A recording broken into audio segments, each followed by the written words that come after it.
परिचय। तनुज, तुम क्या देख रहे हो? मैं डिस्कवरी चैनल पर वाइल्ड सफारी देख रहा हूँ। वाह, ये तो बहुत ही रोचक और ज्ञानवर्धक कार्यक्रम है। आदित्य, क्या तुम कृपया कुछ किनारे हटोगे? मेरा रिमोट काम नहीं कर रहा है। क्या ये अब कर रहा है? हाँ, धन्यवाद। लेकिन ऐसा क्यों हुआ? जब तुम रिमोट के सामने आ गए तो इसने काम क्यों नहीं किया?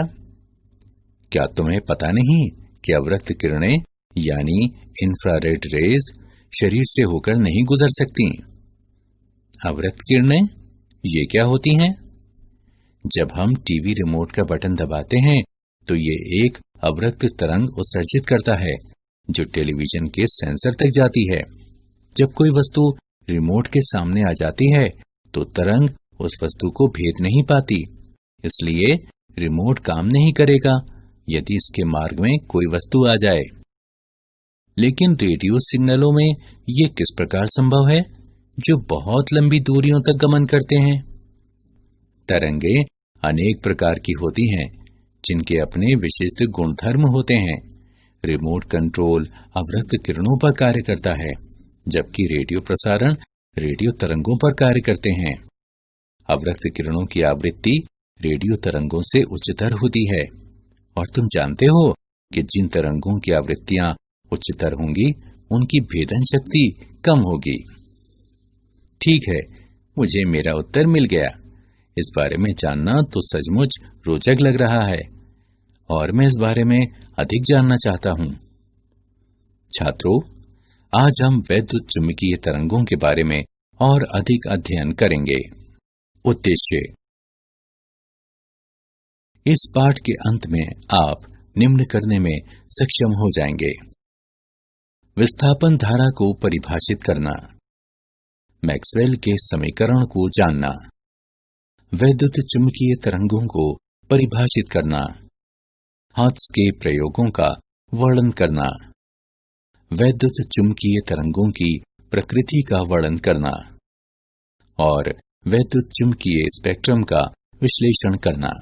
विस्थापन धारा समय के साथ विद्युत फ्लक्स के परिवर्तन के कारण विद्युत परिपथ के कुछ भाग के माध्यम से प्रवाहित होने वाली धारा विस्थापन धारा कहलाती है। एक संधारित्र पर विचार करें जिसे धारा I को नियतांक रखते हुए आवेशित किया गया है। एम्पियर के नियम के अनुसार वक्र C के परितः B का रेखा समाकल C से आबद्ध पृष्ठ के माध्यम से प्रवाहित धारा I के म्यू नॉट गुने होने चाहिए। इसका आशय है कि पृष्ठ S1 के लिए B डॉट dl का समवृत्त समाकल बराबर म्यू नॉट I, लेकिन पृष्ठ S2 के लिए जिसके माध्यम से धारा प्रवाहित नहीं होती है, B डॉट dl का समवृत्त समाकल बराबर 0। इसका अर्थ है कि यहाँ एक विसंगति है। संधारित्र प्लेटों के बीच में अचालक में परिवर्तनशील विद्युत क्षेत्र से संबद्ध धारा अवश्य होनी चाहिए। प्लेटों पर आवेश परिवर्तन की दर एप्सिलॉन नॉट d बटे dt ऑफ EA, जो epsilon naught d phi E बटे dt है। अतः विस्थापन धारा निम्न होगी: ID बराबर epsilon naught d phi E बटे dt। पृष्ठ S2 के माध्यम से विस्थापन धारा का परिमाण पृष्ठ S1 के माध्यम से चालन धारा के परिमाण के समान होगा। अब एम्पियर का नियम निम्न रूप लेता है: B डॉट dl का समवृत्त समाकल बराबर म्यू नॉट गुणे I plus epsilon naught d phi E बटे dt। मैक्सवेल का समीकरण। मैक्सवेल के समीकरण कहलाने वाले निम्न 4 समीकरण वैद्युत चुंबकत्व के मूलभूत समीकरण कहलाते हैं। 1. विद्युत संबंधी गाउस नियम। E डॉट dA का समवृत्त समाकल बराबर Q बटे एप्सिलॉन नॉट। 2. चुंबकत्व संबंधी गाउस नियम। B डॉट dA का संवृत्त समाकल बराबर 0। 3 फैराडे का नियम E डॉट dl का संवृत्त समाकल बराबर -d फाई b बटे dt। 4 एम्पियर मैक्सवेल नियम B डॉट dl का संवृत्त समाकल बराबर mu naught IC plus mu naught epsilon naught d phi E बटे dt। वैद्युत चुंबकीय तरंगे। वैद्युत चुंबकीय तरंग एक दूसरे से समकोण पर तथा प्रसार की दिशा के भी समकोण पर विद्युत एवं चुंबकीय क्षेत्र सदिशों में परिवर्तन के कारण दिक् स्थान में उत्पन्न विक्षोभ होता है। ये तरंगे अनुप्रस्थ प्रकृति की होती हैं। मुक्त आकाश में इन तरंगों का वेग प्रकाश के वेग के बराबर होता है, जो कि 3 × 10⁸ मीटर प्रति सेकंड होता है। वैद्युत चुंबकीय तरंगे त्वरित या अवमंदित आवेश या LC परिपथ द्वारा उत्पन्न की जाती हैं। EM तरंगों की आवृत्ति 1/2 पाई √LC होती है। उदाहरण। आइए वैद्युत चुंबकीय तरंगों का एक उदाहरण देखें। एक समतल वैद्युत चुंबकीय तरंग में विद्युत क्षेत्र 2 × 10 हर्ट्ज की आवृत्ति तथा 48 वोल्ट प्रति मीटर के आयाम से ज्यावक्रीय दोलन करता है। क तरंग का तरंग दैर्ध्य कितना है? ख दोलायमान चुंबकीय क्षेत्र का आयाम कितना है? ग चुंबकीय क्षेत्र के औसत ऊर्जा घनत्व के समतुल्य विद्युत क्षेत्र का औसत ऊर्जा घनत्व दिखाएं। आइए इसका हल देखें। दिए गए मान निम्न हैं। न्यू बराबर 2 × 10 हर्ट्ज, E0 बराबर 48 वोल्ट प्रति मीटर। क हम जानते हैं कि लैम्डा बराबर C बटे न्यू। मानों को प्रतिस्थापित करने तथा गणना करने पर हम तरंग का तरंग दैर्ध्य 1.5 × 10⁻² मीटर प्राप्त करते हैं। ख हम जानते हैं कि B0 बराबर E0 बटे C। मानों को प्रतिस्थापित करने तथा गणना करने पर हम चुंबकीय क्षेत्र का आयाम 1.6 × 10⁻⁷ टेस्ला प्राप्त करते हैं। ग विद्युत क्षेत्र का ऊर्जा घनत्व 1/ε0 E वर्ग है। चुंबकीय क्षेत्र का ऊर्जा घनत्व 1/2 μ0 B वर्ग है। हम जानते हैं कि E बराबर CB तथा C बराबर 1/√μ0 ε0। उपरोक्त दोनों समीकरणों को हल करने पर हम विद्युत क्षेत्र का औसत ऊर्जा घनत्व चुंबकीय क्षेत्र के औसत ऊर्जा घनत्व के समतुल्य प्राप्त करते हैं। हाथ का प्रयोग। हाथ के प्रयोग। एक प्रेरक कुंडली को धातु के 2 बड़े गोलों से जोड़ा गया है, जिनके बीच संधारित्र के लिए संकीर्ण स्थान है। प्रेरक कुंडली से गोलों में कम वोल्टता के स्पंद प्रेषित करते हुए परिपथ में विद्युत दोलन प्रेरित किए जाते हैं और एक गोले को धनावेशित तथा दूसरे को ऋणावेशित करते हैं।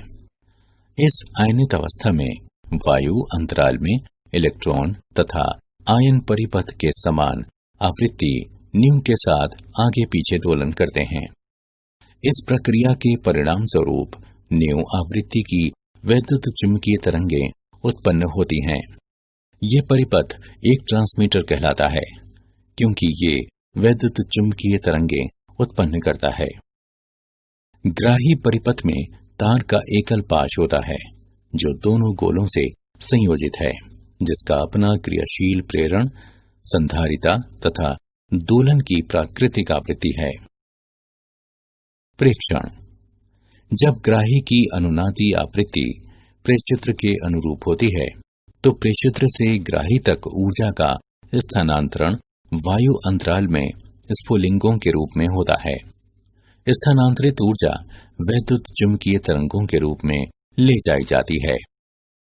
जब ग्राही में अंतराल प्रेषित्र में अंतराल के अभिलंबवत होता है, तो ग्राही अंतराल में स्फुलिंग प्रकट नहीं होते, अर्थात वैद्युत चुंबकीय तरंगें संसूचित नहीं की जाती।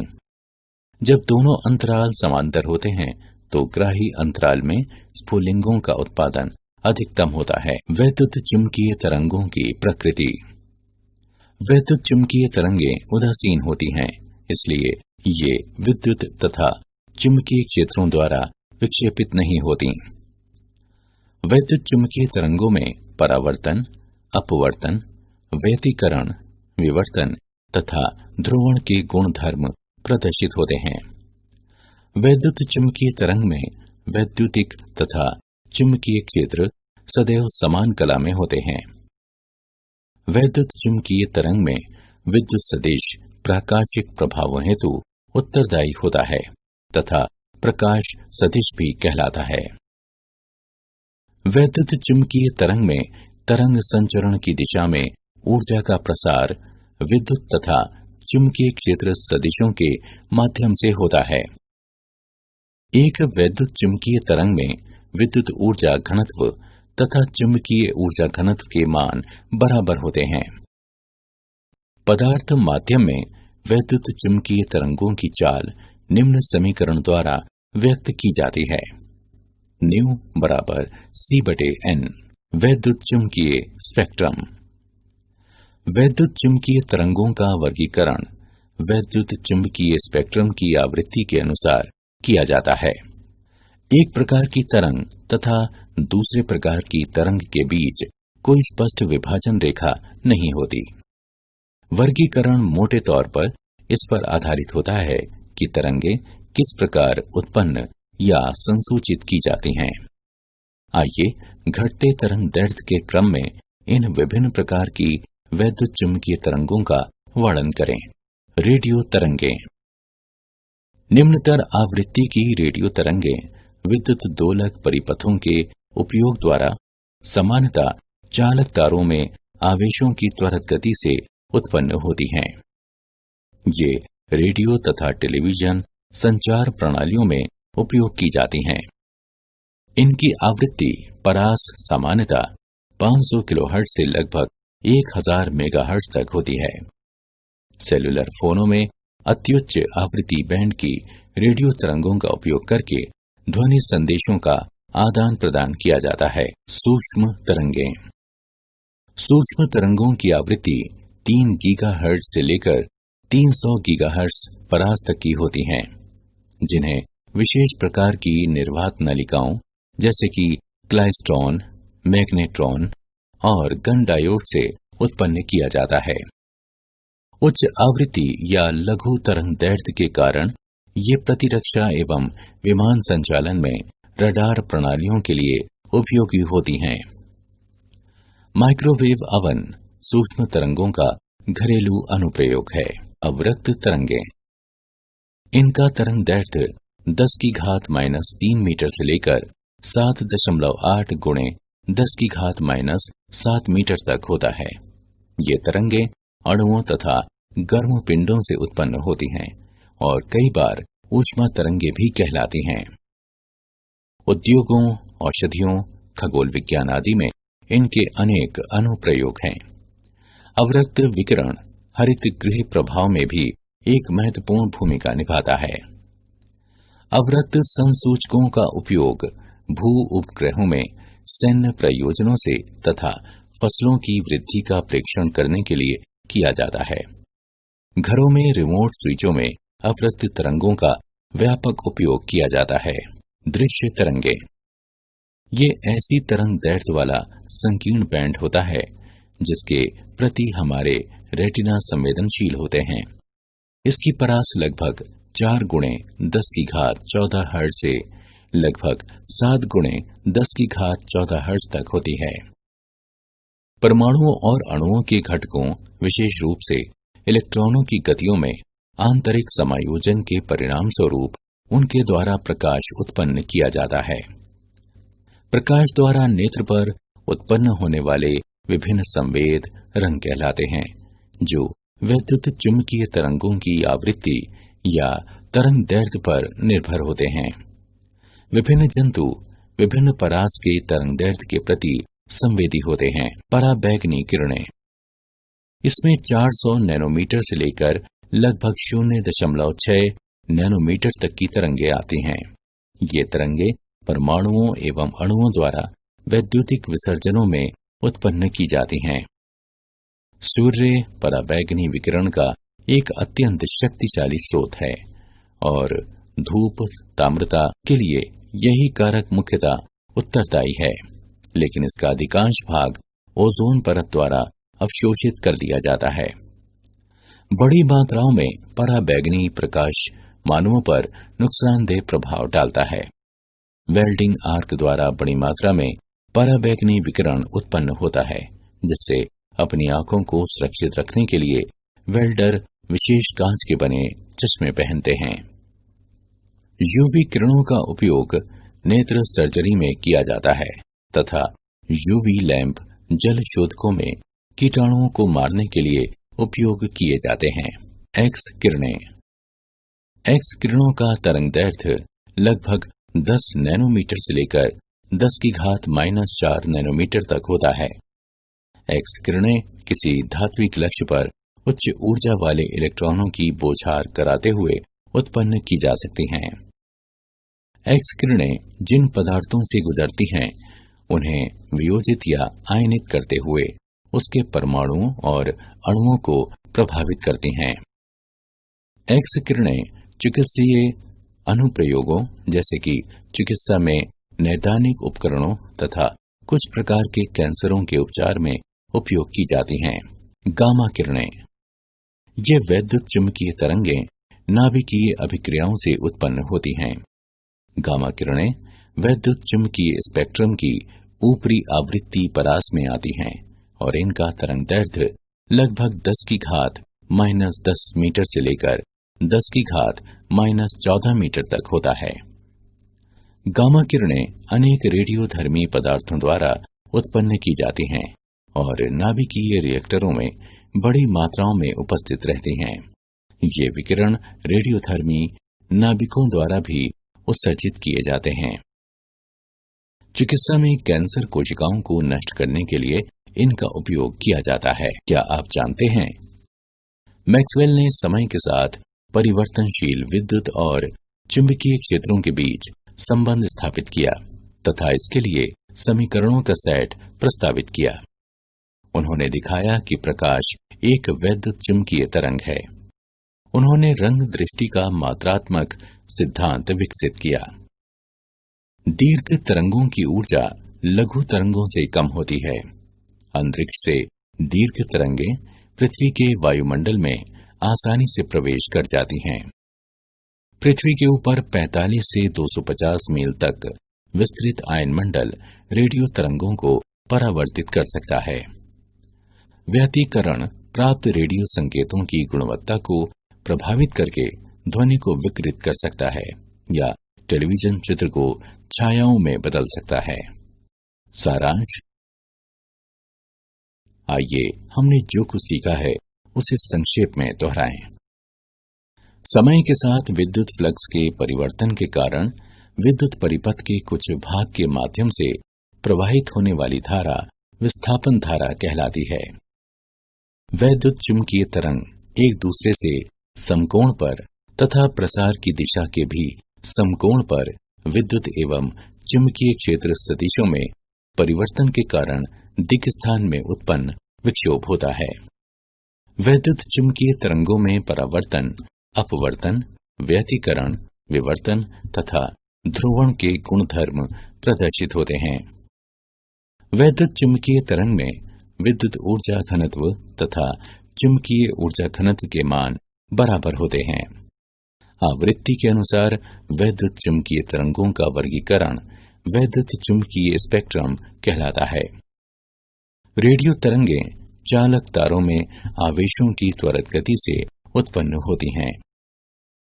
दृश्य प्रकाश हमारे आसपास की वस्तुओं से उत्सर्जित या परावर्तित होता है, जो हमें विश्व के बारे में सूचनाएं उपलब्ध कराता है। हमारे नेत्र इस परास के तरंगदैर्ध्य के प्रति संवेदनशील होते हैं। गामा किरणें अनेक रेडियोधर्मी पदार्थों द्वारा उत्पन्न की जाती हैं और रेडियोधर्मी नाभिकों द्वारा भी उत्सर्जित की जाती हैं।